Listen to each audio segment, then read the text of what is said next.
நாமத்தினாலே தேவ சமூகத்திலே, தேவனுடைய பிரசன்னத்திலே, தேவனுடைய ஆலயத்தில் அடிமை தரமட்டும் தாழ்த்துகிறேன். தேவநாமம் மட்டுமே மகிமைப்படுவதாக. இந்த வாய்ப்பை கொடுத்த அருமையான தேவனுக்கும் அருமையான சபை போதகர் அம்மா அவர்களுக்கு நான் நன்றி செலுத்த கடமைப்பட்டிருக்கிறேன். இந்த மாதத்தில் உங்கள் திருமுகங்களை பார்ப்பது குறித்து எனக்கு மிக சந்தோஷம். காரணம், ஆண்டவர் இந்த மாதமெல்லாம், கடந்த மாதமெல்லாம், கடந்த வாரமெல்லாம், கடந்த நாட்கள் எல்லாம், கடந்த ஒவ்வொரு நிமிஷமும் உங்கள் தூக்கி சுமந்து கொண்டு வைத்திருக்கிறார். இந்த நாளை காணக்கூடாத எத்தனையோ ஜனங்கள் மருத்துவமனையிலே படுத்து கிடக்கிறார்கள். அது மாத்திரமல்ல, கல்லறைகளிலே படுத்து கிடக்கிறார்கள். ஆனால் தேவ இரக்கம், தேவ கிருபை, தேவனுடைய அன்பு, பராமரிப்பு, தயவு, ஈவு, இரக்கம் உங்களெல்லாம் கொண்டு வந்து தேவ சமூகத்தில் கர்த்தரை ஆராதிக்க முடிய வாய்ப்புகளை, வாழ்க்கையை இந்த வார்த்தையின் மூலம் கொடுத்திருக்கிறார்கள். சொல்லுமா அருமையான தேவனுடைய பிள்ளைகளே, இந்த நாளை காணக்கூடாத ஜனங்கள் எல்லாம் மரித்தாலும் கூட அவர்கள் கர்த்தருக்குள் மரிக்கவில்லை. ஆனால் கர்த்தருக்குள் மரித்தவர்கள் இது முதல் பாக்கியவான்களாக இருக்கிறார்கள். ஒருவேளை கர்த்தரை அறியாத பிள்ளைகள் மரித்தாலும், கர்த்தரை அறிந்த பிள்ளைகள் மரித்தாலும், கர்த்தரை அறிந்தவர்களுக்கும் அறியாதவர்களுக்கும் மிகப்பெரிய வித்தியாசம் உண்டு. என்னவென்றால், கர்த்தருக்குள் மரித்தவர்கள் நித்திய ஜீவனை அடைவார்கள். ஆனபடினாலே நாம் நம்முடைய குடும்பங்களிலே அநேக செய்திகள் நாம் கேட்டுக்கொண்டிருக்கிறோம். குடும்பத்தின் வாயிலாக மாத்திரமல்ல, செல்போன் வாயிலாக, தொலைக்காட்சி வாயிலாக, செய்தித்தாள் வாயிலாக எத்தனையோ செய்திகள், துர்ச்செய்திகளை, அழிவுகளை, யுத்தங்களை, பூகம்பங்களை, பேரழிவுகளை எல்லாம் கேட்டுக்கொண்டு தான் இருக்கிறோம். நம்மை சுற்றி அநேக காரியங்கள் நடந்து கொண்டு தான் இருக்கிறது.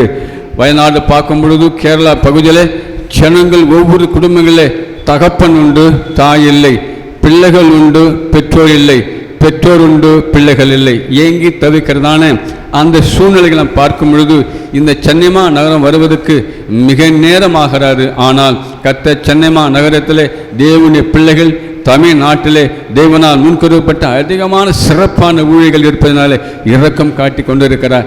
தயவு செய்து மறந்து விடாதீர்கள். ஏதோ நமக்கு நடந்தால் எப்படி இருக்கும் என்று தன் உணர்வோடு கற்பனை செய்து பார்க்கும்போது எண்ணவே முடியவே முடியாது. அருமையான தேவனுடைய பிள்ளைகளை, அருமையான சாட்சிகளை நாம் கேட்டோம். அருமையான பிரதர் வந்து சொன்னார்.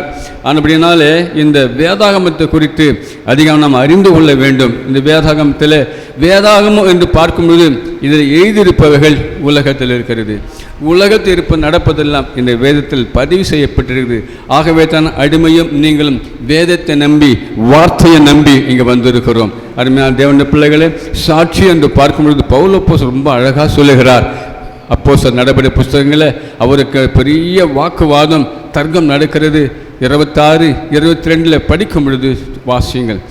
வேதத்தை வாசிக்கிறவர்கள் மைக்கேல் வாசிங்க.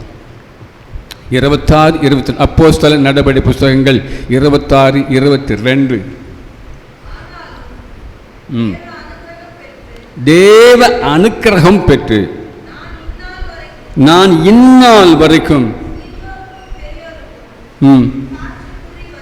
பவுல் அப்போஸ்தலர் பாருங்க, பவுல் ஞானி, பவுல் அப்போஸ்தலர், அதாவது ஆண்டவரை அறியாத தேவ சமூகத்தில் இருந்த அருமையான தேவனுடைய பிள்ளைகளாய் இருப்பதற்கு அவர் என்ன பண்ண, புறஜாதியாருக்கு அவர் ஒரு அப்போஸ்தலராய் அவர் முன்குறிக்கப்பட்டு, அழைக்கப்பட்டு, வேறு பிரிக்கப்பட்டு அப்போஸ்தலர் 8:9 அவர் சந்திக்கப்படுகிறார்.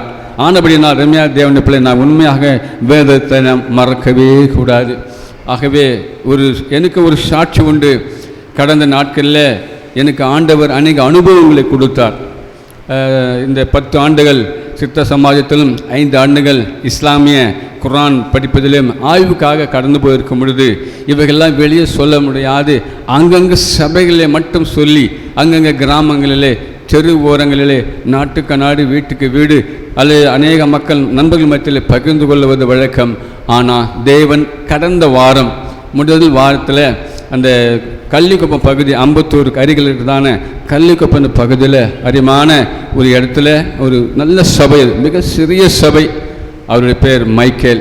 ஆக இந்த வாய்ப்பை அவர் கொடுத்திருக்கிறார்.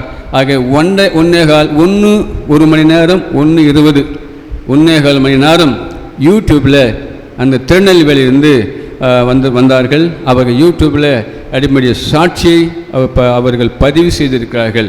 அதாவது லைஃப் அண்ட் பீஸ் மீடியா என்கிறதான அந்த மீடியா இங்கே வந்தார்கள். ஆகவே அங்கே லைஃப் அண்ட் மீடியா ஜீவனும் சமாதானம் தமிழில், அந்த இங்கிலீஷில் லைஃப் அண்ட் மீட்.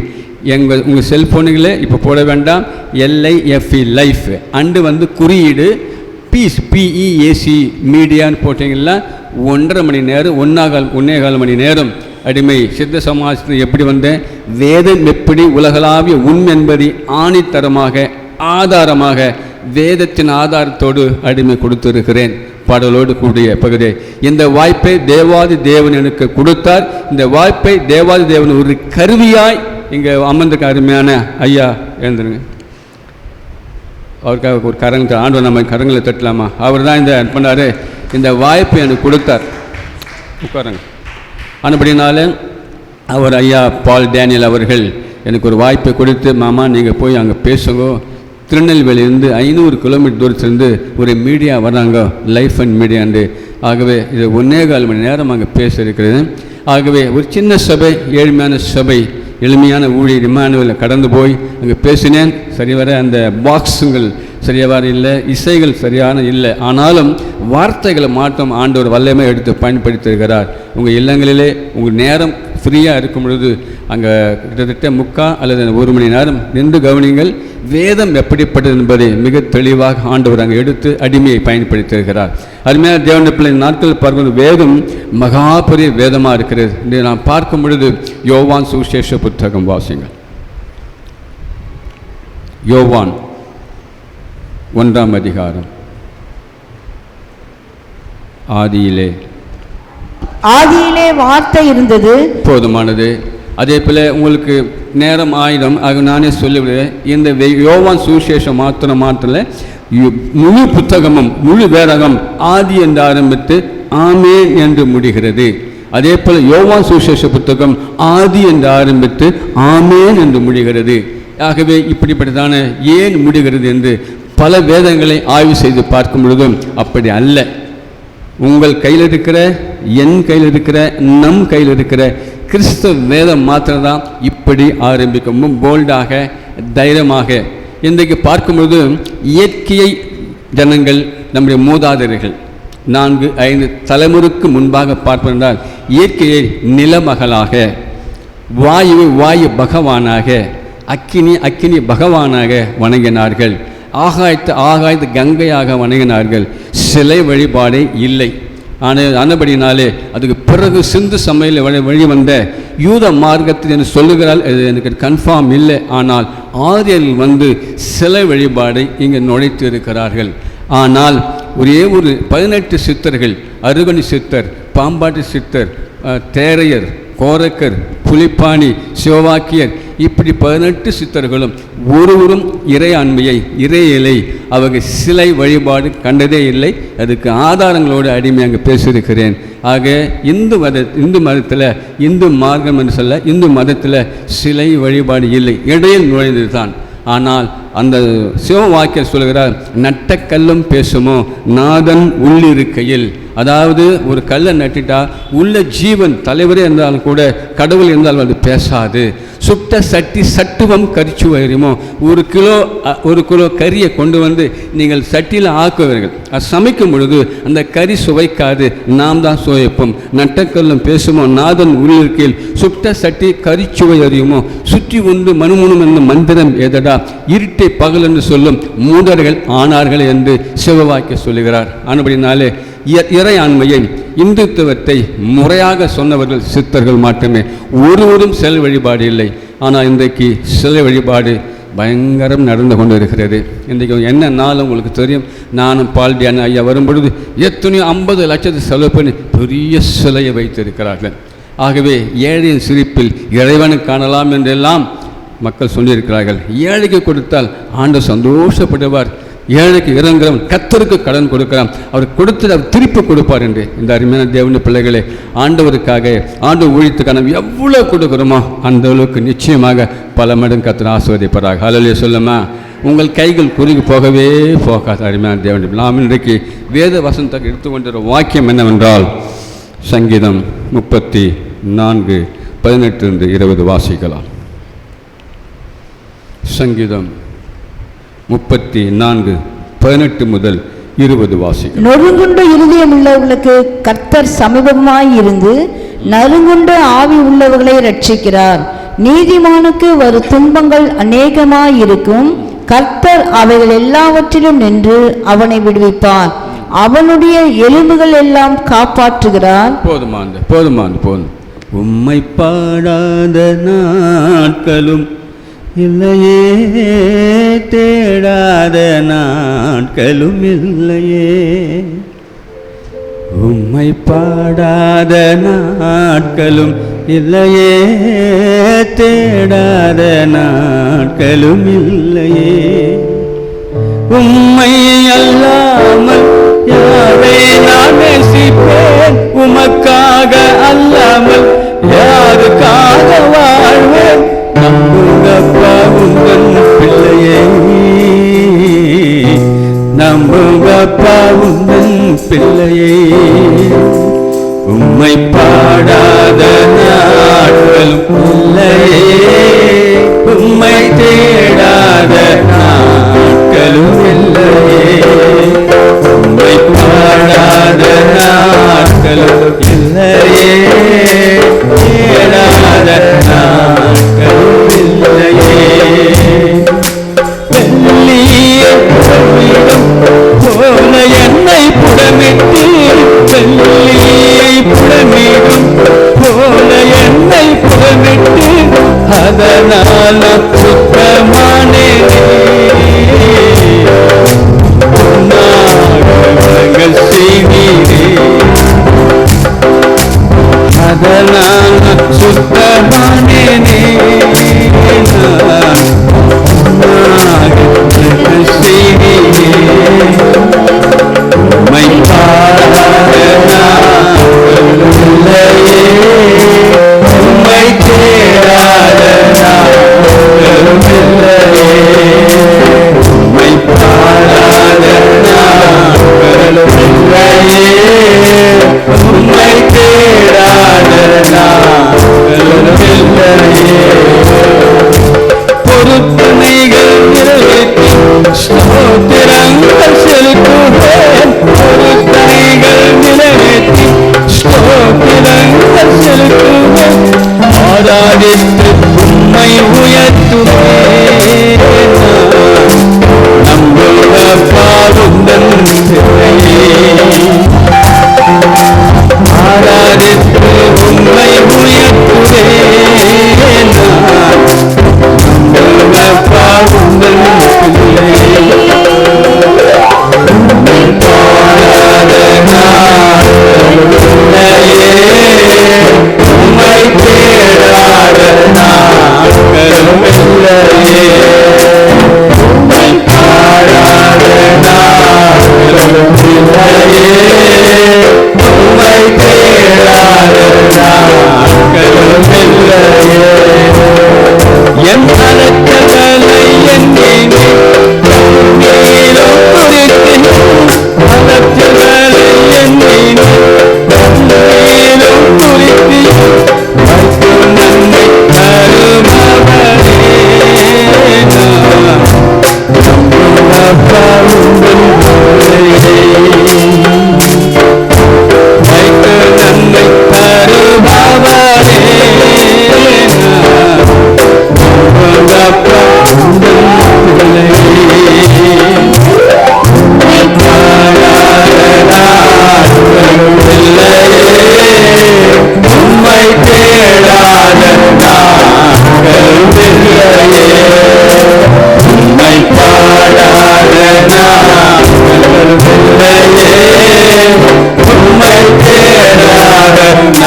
கண்ணீரெல்லாம் ஆண்டவர் அறிந்திருக்கிறார்.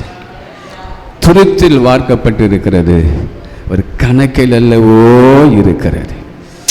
நீங்கள் விடுகிற கண்ணீர்களுக்கெல்லாம் ஆண்டவர் கணக்கு வைத்திருக்கிற மகளே, மகனே, சகோதர சகோதரியே, எத்தனை ஆண்டுகள் நம்ம ஆடி பாடி கர்த்தரை துதித்து கொண்டு இருக்கிறோம்.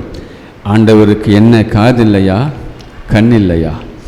கர்த்தர் எல்லாவற்றையும் அறிந்து உன் பக்கத்திலிருந்து கணக்கை தீர்த்து வெற்றியை தருவாராக. அல்ல கரங்களை தட்டும் ஆண்டவருக்காக. உங்கள் குடும்பங்கள் எத்தனை கஷ்டங்கள், கவலைகள், பாரங்கள், துக்கங்கள், அழுத்தங்கள் இருந்தாலும் நீர் அவரை துதிக்கிறாய் அல்லவா, ஒரு கண்ணீர் விடுகிறாய் அல்லவா? நம்ம என்ன ஆண்டவருக்கு என்ன கண் இல்லையா, காது இல்லையா? சங்கீதம் சொல்லுகிறது 94:9 சொல்லுகிறது, வாசித்து பாருங்கள். 94:9 சங்கீதம் 94:9. காதை உண்டாக்கினவர் கேளாரோ, கண்ணை உருவாக்கினவர் காணாரோ. காதை படைத்தவர் கேளாரோ, கண்ணை படைத்தவர் காணாரோ.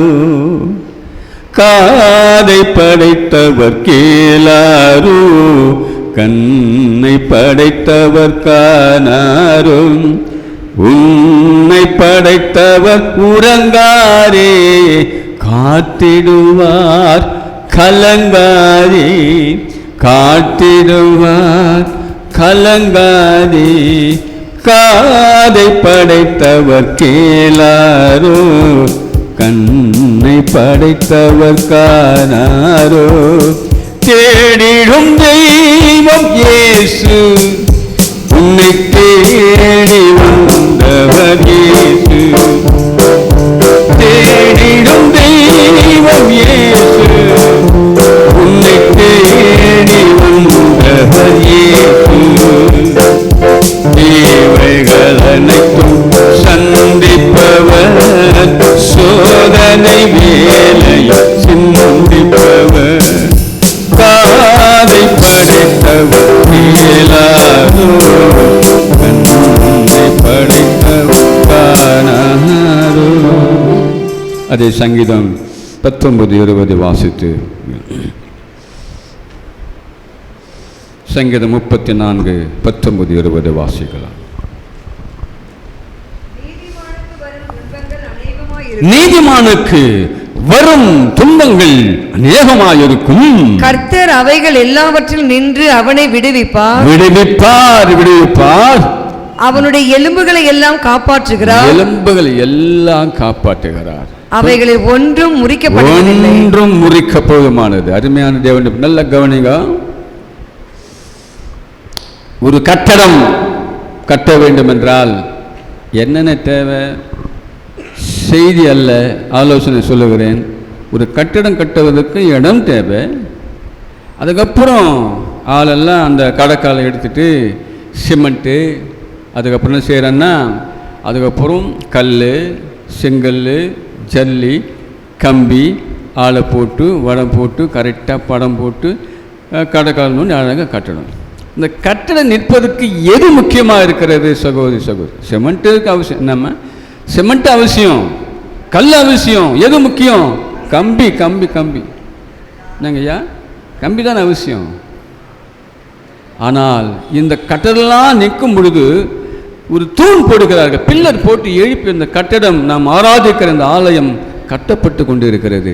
நீங்கள் வீடாக இருக்கட்டும், சென்னைமா நகரில், திருவிக்கா நகரில், எங்கே பார்த்தோம் கட்டடங்கள் வானலாவி கட்டப்பட்டு வருகிறது. அதுக்கு ஒரு தூண் பில்லர் போட்டு முடிச்சுறாங்க. அப்போல்லாம் ஒன்றும் கிடையாது, அப்படியே மண்ணில் கட்டி கூரையில் வாழ்ந்தாங்க. ஆனால் இன்றைக்கு பில்லர் போட்டு அழகாக கட்டுகிறார்கள். ஒரு அதிசயம் சொல்ல போகிற உங்களுக்கு, இந்த சிமெண்ட்டும் கல்லும் செங்கலும் கொளுத்துக்காரை வைத்து, மேசனை வைத்து, இன்ஜினியர் வச்சு அழகாக கட்டடம் கட்டி தூக்கி நிறுத்துகிறார்கள். கட்டடம் நடமாடும் கட்டடம் ஒன்று இருக்கிற சொல்ல போகிற வல்ல சொல்ல. அதுக்கு முன்னால் நடமாடும் கட்டடம், நடமாடும் கட்டடம் சொல்ல போகிறேன். அந்த கட்டடம் நடந்து வரும், அந்த கட்டடம் பேசும், அதுதான் சொல்ல போகிறேன். யோபு 10ஆம் அதிகாரம். யோபு 10ஆம் அதிகாரம் 10, 11, 12 வாசிங்க. கூடி சீக்கிரம் வாசிங்க. நீர் என்னை பால் போல் வார்த்து தயிர் போல் உரைய பண்ணினீர் அல்லவோ. அப்படி நிறுத்துங்க, அப்படி நிறுத்து. எல்லாம் நம்ம கவனிமா ஐயா, கவனிங்க. இது நான் யூடியூப்பில் அது பேசலை, சபையில் தான் பேசணும். பால் 1ஆம் மாதம், தயிர் 2ஆம் மாதம், தோலையும் சதையையும் எனக்கு தரித்து 3 நாள். அடுத்தது நரம்புகளினாலும் என்னை இசைத்தீர். எலும்புகளாலும் நரம்புகளாலும் என்னை இசைத்தீர். எனக்கு ஜீவனை தந்ததும் அல்லாமல் தயவையும் எனக்கு பாராட்டினீர். உம்முடைய பராமரிப்பு என் ஆவியை காப்பாற்றினது. இதில் எது முக்கியமானு சொல்கிறீங்க? சங்கீதம் 139 15 16 வாசிங்க. இந்த நடமாட கட்டிடத்துக்கு எது முக்கியமானு பாருங்கள். பேசுகின்ற கட்டிடம், பார்க்கின்ற கட்டிடம், முகனுகின்ற கட்டிடத்துக்கு எது முக்கியமானது வாசிங்க. சங்கீதம் 139 15 16. நான் ஒளிப்பிடத்திலே உண்டாக்கப்பட்டு பூமியின் தாழ்விடங்களிலே விசித்திர வினோதமாய் உருவாக்கப்பட்ட போது என் எலும்புகள் உமக்கு மறைவாய் இருக்கவில்லை. போதுமான் சார், ஐயாங்க, பிரதர்ஸ், சிஸ்டர், நம்ம உடம்புல எது முக்கியமானது? எலும்பு. எலும்புல வந்திருக்குமா நம்ம உடம்புங்க.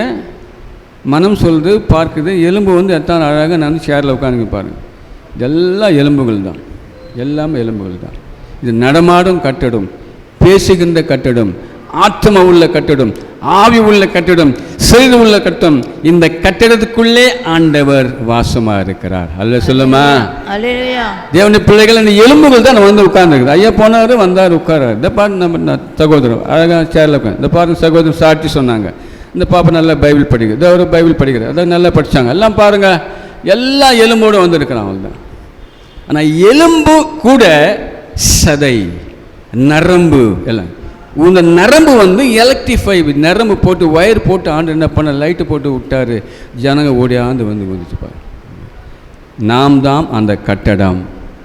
அருமையாக தேவனுடைய பிள்ளைகளே, இந்த எலும்புகள் உருவாச்சு, நரம்புகள் உருவாச்சு.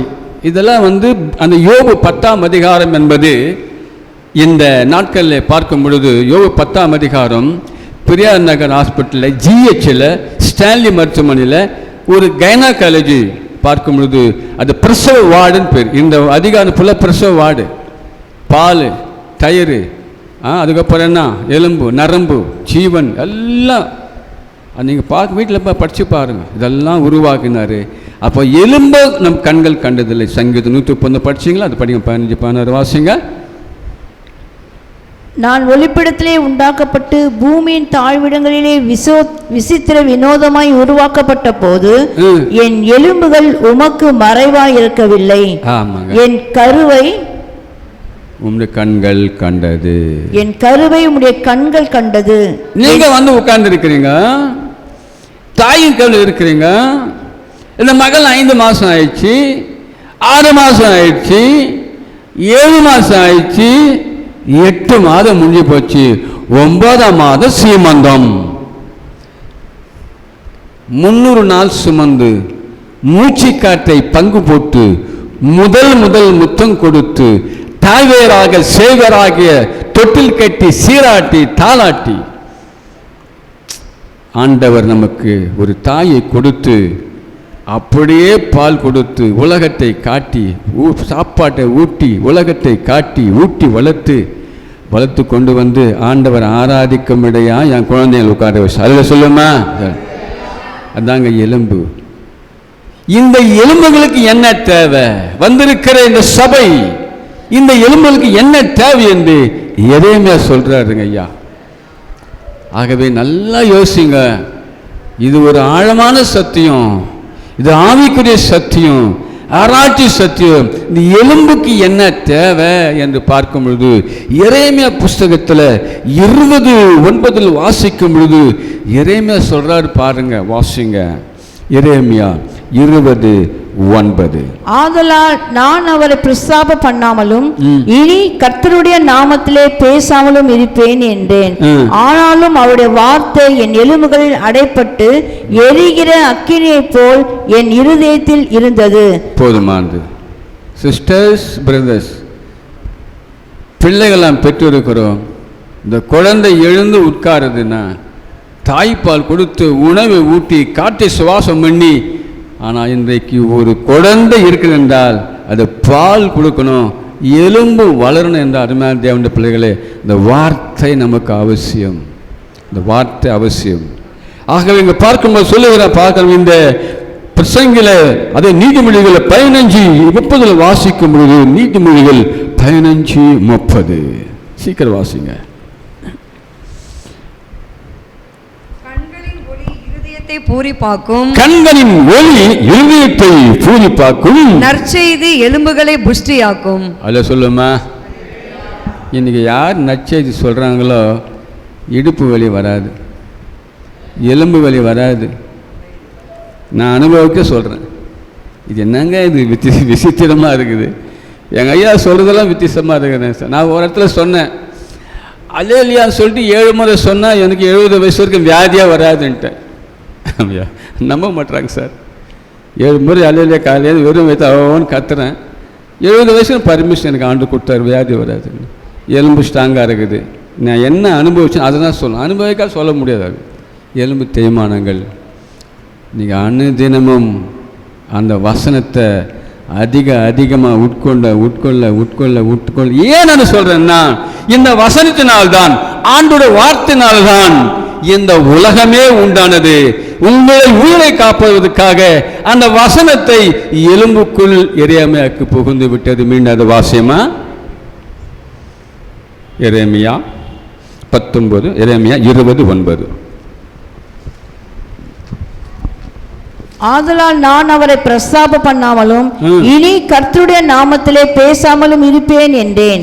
ஆனாலும் அவருடைய வார்த்தை என் எலும்புகளில் அடைப்பட்டு எரிகிற அக்கினியை போல் என் இருதயத்தில் இருந்தது. அதை சகித்து இளைத்து போனேன், எனக்கு பொறுமை கூட கூடாமற் போயிற்று. எரிகிற அக்கினி போல இங்க யார் அதிகமாக வேதத்தை நேசிக்கிறாங்களோ, வாசிக்கிறாங்களோ, விசுவாசிக்கிறாங்களோ, கர்த்தருடைய சுவிசேஷத்தை சொல்றாங்களோ, எலும்புகள் மிக ஸ்ட்ராங்காக இருக்கும், எலும்புகள் முறிக்கப்படுவதில்லை. என் இயேசு நீதிமானாக இருந்து அவர் எலும்புகள் முறிக்கவில்லை. அநீதிமானாக இருந்தால் கண்டிப்பாக. அப்போ எலும்புகளை அவர் காப்பாற்றுகிறார் என்று வாசிக்கும் பொழுது, யோவான் சுவிசேஷ புத்தகம் 19ஆம் அதிகாரம் வாசிக்கும் பொழுது வாசியுங்கள். யோவான் சுவிசேஷ புத்தகம் 19ஆம் அதிகாரம் 32, 33, 34 வாசிக்கும் பொழுது, அந்தபடி போர் சேவகர் வந்து அவருடனே கூட சிலுவையில் அறையப்பட்ட முந்தியனுடைய கால் எலும்புகளையும் மற்றவனுடைய கால் எலும்புகளையும் முறித்தார்கள். 2 பேர் அநீதிமான்கள் கர்த்தருடைய தேவாதி தேவனுடைய குமாரனாக இயேசு கிறிஸ்து சிலுவையில் தொங்குகிறார். 2 அநீதிமான்களுடைய எலும்புகள் முறித்தார்கள். கீழவாசிமா, அவர்கள் இயேசுவிடத்தில் வந்து அவர் மரித்திருக்கிறதை கண்டு அவருடைய கால் எலும்புகளை முறிக்கவில்லை. அல்லேலூயா சொல்லுமா, அல்லேலூயா. நம்ம எலும்பு காப்பாற்றினா வசனம் தேவை, நம்ம எலும்பு காப்பாற்ற நீதி தேவை, நீதிமான இருக்கணும். எலும்புகள் நம்ம முக்கியமானது. ஆகவே இந்த எலும்புகளை பார்த்து அங்கே எசேக்கியா பேசுகிறார். எசேக்கியேல் 37 வாசிக்கும் பொழுது எலும்புகளை பார்த்து பேசுகிறார். எலும்புகள் அசைவானது. வாசிங்க எசேக்கியேல் 37ஆம் அதிகாரம் 1-2 வாசி 10 வாசித்தர நேரம் இல்லை. கர்த்தருடைய கை என் மேல் அமர்ந்து கர்த்தர் என்னை ஆவிக்குள்ளாக்கி வெளியே கொண்டு போய் எலும்புகள் நிறைந்த ஒரு பள்ளத்தாக்கின் நடுவில் நிறுத்தி. இது பெரிய சாட்சி, பெரிய செய்தி. நேரம் போதாது, 2 மணி நேரம் ஆகும். ஆகவே 2-3 வாசித்தருமா, 2-3 வாசிட்டு 9-10 வாசித்த முடியும். என்னை அவைகளின் அருகே சுற்றி நடக்க பண்ணினார். இதோ பள்ளத்தாக்கின் வெட்ட வெளியிலே அந்த எலும்புகள் மகா திரளாய் கிடந்தது. அவைகள் மிகவும் உலர்ந்ததுமாய் இருந்தது. அவர் என்னை நோக்கி, மனுபுத்திரனே, இந்த எலும்புகள் உயிர் அடையுமா என்று கேட்டார். அதற்கு நான், கர்த்தராகிய ஆண்டவரே, தேவரீர் அதை அறிவீர் என்றேன். அப்பொழுது அவர் இந்த எலும்புகளை குறித்து தீர்க்க தரிசனம் உரைத்து அவைகளை பார்த்து சொல்ல வேண்டியது என்னவென்றால், உலர்ந்த எலும்புகளே, கர்த்தருடைய வார்த்தையை கேளுங்கள். கர்த்தராகிய ஆண்டவர் இந்த எலும்புகளை நோக்கி, இதோ நான் உங்களுக்குள் ஆவியை பிரவேசிக்க பண்ணுவேன், அப்பொழுது உயிர் அடைவீர்கள். போதுமா, நிறைய பெரிய வசனம் நீங்க வீட்டில் போய் படிச்சுக்கொள்ள சங்கம். அதாவது எசேக்கியேல் 37 வாசிங்க.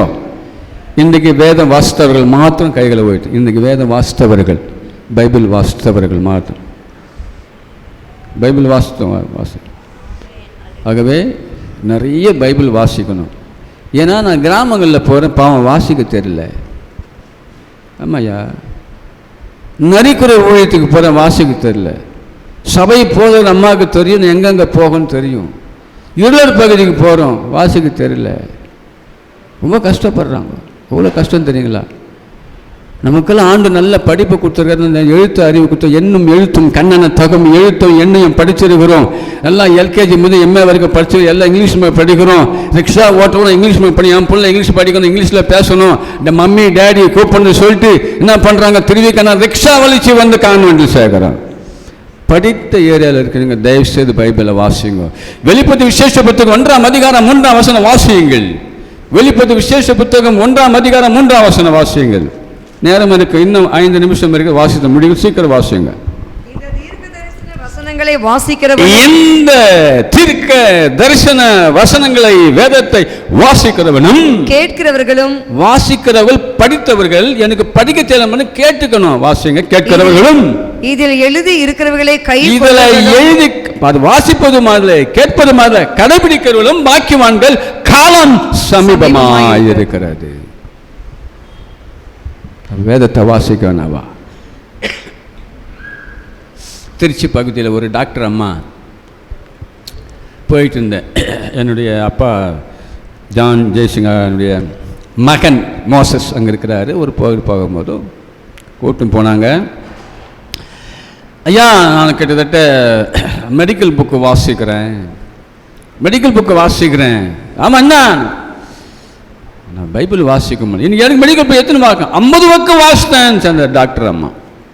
சரிம்மா, பைபிள் வாசிக்கலாம். பெண்டிகா சபைக்கு போகிறாங்க, பைபிள் வாசித்தியா? வாசிக்கலையா? ஏம்மா? டைம் இல்லை. 50 பக்கம் மெடிக்கல் புக்கு வாசிக்கிறேன்,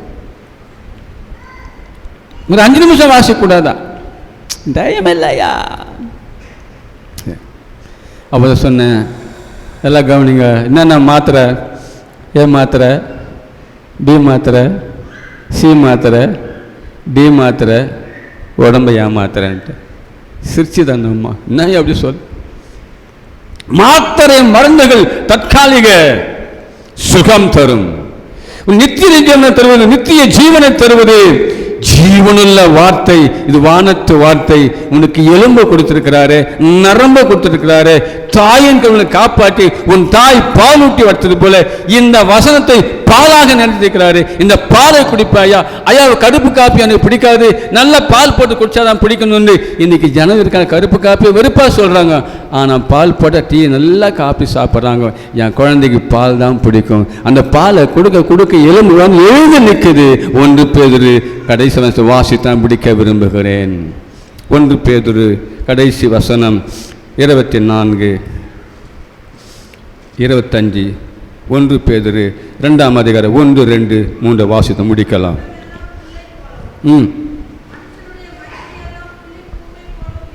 நீங்கள் சொல்லுமா? நான் மைக்கில் சொல்கிறேம்மா, சொல்லுமா, படிவா. மாம்சமெல்லாம் புல்லை போலவும்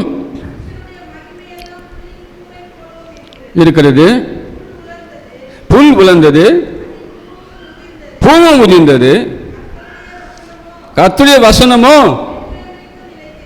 அடுத்தது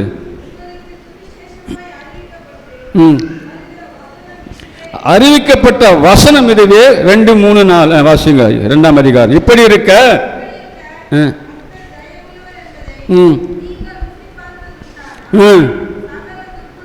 சகல துர்க்குணத்தையும் கபலத்தையும் வஞ்சங்களையும் பொறாமைகளையும்